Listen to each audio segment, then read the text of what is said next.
નમસ્કાર દર્શક મિત્રો, ફોકલ પોઈન્ટ બાય અજય ઉમટના આજના એપિસોડમાં આપણે ચર્ચા કરીશું કે બે ગોઝારી દુર્ઘટના બની છે. એક તો યમન પાસેના રાતા દરિયાનો જે સમુદ્ર છે, જે અરબી સમુદ્ર અને હિન્દ મહાસાગરથી રાતા મહાસાગર તરફ જાય છે, રાતા સમુદ્ર તરફ જાય છે, ત્યાં હુથી વિદ્રોહીઓએ એક ભારતીય જહાજને વિસ્ફોટક હુમલો કરી અને ડૂબાડી દીધું છે. અને સદનસીબે એ જહાજ પર લગભગ 14 જેટલા ખલાસીઓ હતા, એમાંથી 13 ભારતીય હતા. સૌનો બચાવ તો થઈ ગયો છે, પરંતુ ભારતીય જહાજને બહુ જ મોટું નુકસાન થયું છે. અને બીજી દુર્ઘટના એ છે કે ઘટના કહો કે દુર્ઘટના કહો કે આ હુથી વિદ્રોહીઓએ હવે દુબઈ, કે જે યુનાઇટેડ અરબ અમીરાતનું સૌથી મોટું શહેર ગણાય છે, એના ઉપર પણ આજે વહેલી સવારે ભારતીય સમય પ્રમાણે 20 મિનિટની અંદર 7 જેટલા હુમલા કર્યા છે. આ બંને ઘટનાઓની ચર્ચા આજે આપણે કરીશું ફોકલ પોઈન્ટ બાય અજય ઉમટમાં. સૌથી પહેલાં તો યમન પાસેનું જે રાતા સમુદ્ર છે, એમાં ભારતીય ધ્વજ સાથેનું જે જહાજ, એનું નામ હતું MSV ફૈઝ નૂર ઓલિયા. આ જહાજ જે હતું એ જતું હતું, એના પર પહેલાં પ્રોજેક્ટાઇલ્સ છોડી અને પછી પ્રોજેક્ટાઇલ્સ છોડી એના એન્જિનને નુકસાન પહોંચાડ્યું અને પછી વિસ્ફોટક સામગ્રી ભરેલી એક નૌકા હતી, એ નૌકા એની સાથે જોરથી અથાડી, એટલે એક પ્રકારનો સુસાઇડલ બોમ્બ જે છે એ એના પર નાખ્યો અને એનાથી એટલો ભયંકર વિસ્ફોટ થયો કે જહાજ જે છે, આખા જહાજમાં એક તૂતક પર અને એક બાજુ ભયંકર આગ લાગી. અને દેખીતી રીતે સાઉદી અરેબિયાથી આ જહાજ આવતું હતું, એમાં ક્રૂડ ઓઇલ ભરેલું હતું, એટલે એમાં ભયંકર આગની જ્વાળાઓ એને લપટામાં લીધું અને પછી આ જહાજ આખું ઉલટું થઈ અને ડૂબી ગયું. અને એનો વિસ્ફોટ એટલો બધો તીવ્ર હતો કે યમનના ઠેક દરિયાકાંઠા સુધી એ બધાને સંભળાયું. અને યમનની જે આર્મી હતી, નૌકાદળની આર્મી, એને એક યમન ખલાસી અને 13 ભારતીય ખલાસીઓને બચાવી લીધું, પણ જહાજ જે છે એ ડૂબી ગયું અને બહુ જ મોટું નુકસાન જે છે એ આ ઘટનાક્રમ કારણે થયું છે. ભારતીય દૂતાવાસે, ભારત સરકારે આ ઘટનાક્રમની પુષ્ટિ પણ કરી છે અને સાથોસાથ આ જે ઘટના બની છે એની ભારે ટીકા પણ કરી છે અને કડક શબ્દોમાં ટીકા કરી આ બનાવને વખોડી નાખતા કહ્યું છે કે ભાઈ, હુમલો કોણે કર્યો એની જવાબદારી કોઈ લીધી નથી, પણ એ સર્વવિદિત બાબત છે કે આ હુમલો જે છે હુથી વિદ્રોહીઓએ જ કર્યો હોય, કારણ કે આ જે વિસ્તાર જે છે એ હુથી વિદ્રોહીઓના કબજા હેઠળનું છે અને હુથી વિદ્રોહીઓ સાઉદી અરેબિયા વિરુદ્ધ યુદ્ધ લડી રહ્યા છે અને એ ઈરાનના સમર્થક છે. તમને જો યાદ હોય તો ઈરાનના સર્વોચ્ચ મરહૂમ નેતા આયાતલ્લા અલી ખામેનેઈની જ્યારે અંતિમ યાત્રા હતી અને એ અંતિમ યાત્રામાંથી હુથી વિદ્રોહીઓનું એક ડેલિગેશન પાછું આવતું હતું, ત્યારે સાઉદી અરેબિયાએ એને યમનના સાના એરપોર્ટ પર ઉતરવા નહોતું દીધું અને એને કારણે હુતી લડવૈયાઓ કહો કે વિદ્રોહીઓ કહો, એમને સાઉદી અરેબિયા સાથે બગડ્યું છે અને એ ઈરાનના સમર્થકો છે. એટલે અત્યારે ઈરાને હોર્મુઝની ખાડી બંધ કરી દીધી છે અને હુથી વિદ્રોહીઓએ બાબ અલ મંડેબ, કે જે ખાડી છે, કે જે અરબી સમુદ્ર અને હિન્દ મહાસાગરથી રાતા સમુદ્રને જોડતી જે ખાડી છે એ યમનના મુખ પર આવેલી છે અને ત્યાં આ હુતી વિદ્રોહીઓનો કબજો છે અને એમને આ જહાજ જે છે એ બાબ અલ મંડપની ખાડીમાં ઉડાડી દીધું છે, કારણ કે એ સાઉદી અરેબિયાથી આવતું હતું. આ ઘટના ઓગસ્ટ મહિનાની પહેલી ઘટના છે કે જેમાં એ લોકોએ આવી રીતે એક ટેન્કરને ડૂબાડી દીધું હોય, પણ ગયા મહિને એટલે કે જુલાઈ મહિનામાં પણ હુથી લડવૈયાઓએ લગભગ 4 જેટલા ટેન્કર કે જે સાઉદી અરેબિયાથી આવતા હતા એમની પર હુમલો કર્યો હતો, એમને ડૂબાડી દીધા હતા, એમને ઈજા પહોંચાડી દીધી હતી. હવે આ ઘટનાક્રમને કારણે શું થયું છે કે શિપિંગ ઇન્ડસ્ટ્રીઝને તો બહુ જ મોટો ફટકો પડ્યો છે. Crude oil, LPG gas, LNG gas, fertilizer માટેના જે મુખ્ય કાચા તત્વો હોય એ બધાની આવાગમનમાં પણ ભયંકર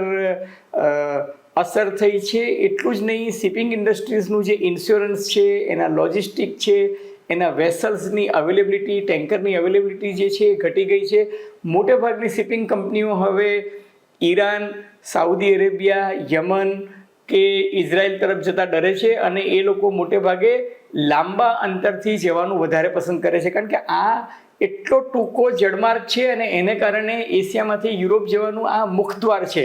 પરંતુ હુથી વિદ્રોહીઓએ એના પર કબજો જમાવી દીધો છે, એના કારણે ઇન્ડસ્ટ્રીને તો બહુ નુકસાન થયું છે. ભારતીય જહાજોને બહુ જ મોટું નુકસાન થયું છે, કારણ કે તમે જુઓ તો આંતરરાષ્ટ્રીય જળ ક્ષેત્ર જે છે એ આંતરરાષ્ટ્રીય જળ ક્ષેત્રમાં લગભગ જેને કહી શકાય ને કે ત્રીજા ભાગનો કંટ્રોલ જે છે એ ભારતીય વહાણ વટા ખાતાનો છે અને એને કારણે પણ બહુ જ મોટું નુકસાન થઈ ગયું છે. મોટાભાગના ખલાસીઓ તમે જોજો તો એ મર્ચન્ટ નેવીના જે હોય છે એ ભારતીય હોય છે. લગભગ 3 લાખ જેટલા ભારતીય નાવિકો ખલાસીઓ આ ઇન્ડસ્ટ્રીમાં પડેલા છે અને હોર્મુઝમાં પણ અત્યારે 15,000 જેટલા ખલાસીઓ ફસાયેલા છે. એટલે આંતરરાષ્ટ્રીય વેપારમાં ખાસ કરીને જળયાત્રામાં ભારતને બહુ જ મોટું નુકસાન થઈ રહ્યું છે. આ અગાઉ જો તમને યાદ હોય તો ઈરાનની ખાડીમાં પણ હોર્મુઝની ખાડીમાં પણ અમેરિકાએ જ્યારે બ્લોકેટ લગાડ્યો હતો તો એના કારણે પણ લગભગ 3 જેટલા જહાજો ત્યાં ભારતના ધ્વજવાળા હતા એ અમેરિકાએ તોડી પાડ્યા હતા અને આ જહાજ જે ભારતનું છે એ આ વખતે હુતી વિદ્રોહીઓ તોડી નાખ્યું છે. એને કારણે મેરીટાઈમ સિક્યોરિટી જે છે એમાં બહુ જ મોટું નુકસાન થઈ રહ્યું છે અને કાર્ગો અને કોમર્શિયલ જે ટેન્કર્સ જઈ રહ્યા છે એને આ રીતે અટકાવે છે. એનાથી ભારત સરકારે આંતરરાષ્ટ્રીય મેરીટાઈમ બોર્ડ સામે પણ વાંધો ઉઠાવ્યો છે. અલબત્ત સારી વાત એ છે કે આપણા જે 13 નાવિકો બચી ગયા છે એમને યમનની સરકારે સાઉદી અરેબિયાને સોંપી દીધા અને સાઉદી અરેબિયાએ રિયાદથી એ લોકોને હોસ્પિટલમાં પ્રાથમિક સારવાર આપી અને હવે એમને દિલ્હી માટે રવાના કર્યા છે. પણ આ એક કમનસીબ ઘટના છે, એમાં કોઈ બેમત નથી. હવે બીજી ઘટના પર આવીએ તો દુબઈ. તો દુબઈમાં 20 મિનિટની અંદર 7 અલગ અલગ સ્થળોએ બોમ્બ વિસ્ફોટ થયા અને એના ધડાકા દૂર દૂર સુધી સંભળાયા અને આગના ધુમેડાની ચારે બાજુ દુબઈમાં જોવા મળતી હતી.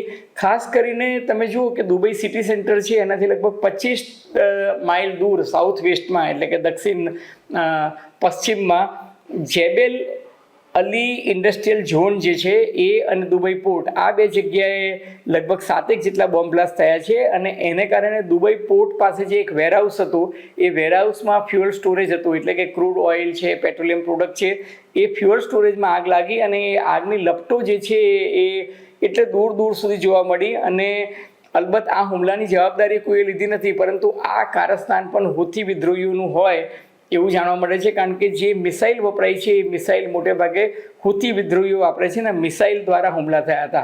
અલબત્ત આ ઘટનાક્રમમાં કોઈની જાનહાનિ થઈ નથી પરંતુ નુકસાન જે છે એ ખાસું થયું છે એટલું નહીં. અને જેબેલ અલી જે વિસ્તાર છે એ એક રીતે આમ જોવા જઈએ તો ફ્રી ટ્રેડ સેન્ટર છે અને દુબઈ જે છે એ વિશ્વનું સૌથી મોટું world free trade centre zone છે અને આ વિશ્વનું સૌથી મોટું માનવ સર્જિત હાર્બર પણ છે. એના ઉપર જે હુમલો થયો છે એને કારણે ટ્રાફિકને બધું પણ અટકી ગયું છે. તાકીદ અને સાવચેતીના પગલાં લઈ રહેવાય છે. અત્યાર સુધી એવું મનાતું હતું કે ઈરાન જ દુબઈ પર, અબુધાબી પર, શારજાહ પર એટલે કે યુનાઇટેડ અરબ અમીરાત પર હુમલો કરે છે અને એટલે યુદ્ધના કારણે એલર્ટ હતું ને એ લોકોએ પોતાની મિસાઇલ અને ઇન્ટરસેપ્ટર્સ એ રીતના ગોઠવ્યા હતા કે ઈરાનથી આવતી મિસાઇલોને એ લોકો આતરી શકે. પરંતુ આ વખતે જે હુમલા થયા છે એ હુમલા હુતી વિદ્રોહીઓ દ્વારા કરવામાં આવ્યા છે અને અલબત્ત એમિરેટ સરકાર જે છે એ વિધિવત રીતે એવું સ્વીકારતી નથી કે હુતી વિદ્રોહીઓએ આ હુમલા કર્યા છે, પણ એટલું ચોક્કસ કહે છે કે 20 મિનિટના અંતરમાં લગભગ 7 જેટલા હુમલા થયા છે અને શંકાની સોય જે છે એ હુતી વિદ્રોહીઓ પર થાય છે.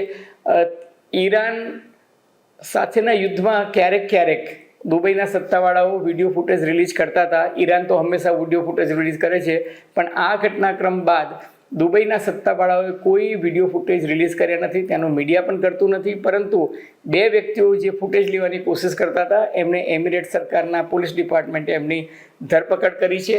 ભારત સરકાર જે છે એને પણ આંતરરાષ્ટ્રીય મેરીટાઈમ બોર્ડમાં વિનંતી કરી છે કે આ પ્રકારની ઘટનાઓ ના થાય.